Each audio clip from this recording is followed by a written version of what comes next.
வெல்டிங்ல நிறைய நண்பர்கள் polarity changes பத்தி சொல்லுங்கன்னு ரொம்ப நாளா கேட்டுட்டு இருக்கீங்க. இன்னைக்கு பொலாரிட்டி சேஞ்சஸ்னா என்ன அப்படிங்கறத பார்க்க போறோம். சிம்பிளா சொல்லிட்டுமா, இது ஒரு வேஸ்ட் வெல்டிங் மிஷின். இதுல பொலாரிட்டி சேஞ்சஸ் இல்ல. இந்த பிளஸ் மைனஸ் இருக்கு இல்லையா, இதை அப்படியே சேஞ்ச் பண்றது, ரிவர்ஸ் பண்றது. பொதுவா வந்து பாத்தீங்கன்னா இந்த இடத்துல பிளஸ்ல தான் நம்ம ஹோல்டர் செக்ஷன்ஸ் மாட்டுவோம், மைனஸ்ல தான் வந்து எர்த் செக்ஷன்ஸ் கொடுப்போம். ஆனா பொலாரிட்டி சேஞ்சஸ் பண்ணும்போது மைனஸ்ல நம்ம ஹோல்டர் செக்ஷனை மாட்டலாம். இந்த மாதிரி ஏன் மாற்றோம் அப்படிங்கறத இப்ப தெளிவா பார்த்தலாம். அது முக்கியமா நீங்க ஒரு விஷயம் தெரிஞ்சுக்கணும், அது வந்து டிசி வெல்டிங் மிஷின்ஸ்ல தான் செய்ய முடியும். இப்போ டிசி வெல்டிங் மிஷின்ஸை பத்தி நம்ம டீடைலா பார்த்தலாம். வாங்க.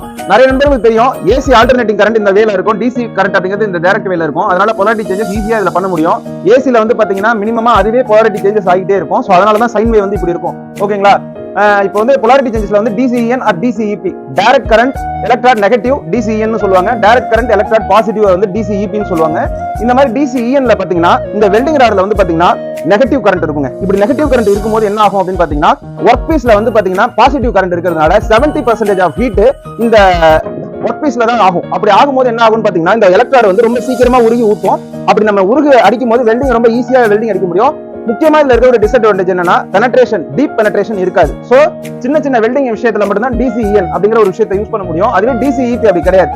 பாசிட்டிவ் செக்ஷன் வந்து இதுல இருக்கிறதுனால, எலக்ட்ராட்ல இருக்கிறதுனால நம்ம வெல்டிங் அடிக்கும் போது பாத்தீங்கன்னா 70% ஆஃப் ஹீட் வந்து பாத்தீங்கன்னா எலக்ட்ராட்ல இருக்கும். சோ அதிக அளவுல எலக்ட்ராட் டெபாசிட் ஆகும். சோ வந்து டீப் பெனட்ரேஷன் நடக்கும்.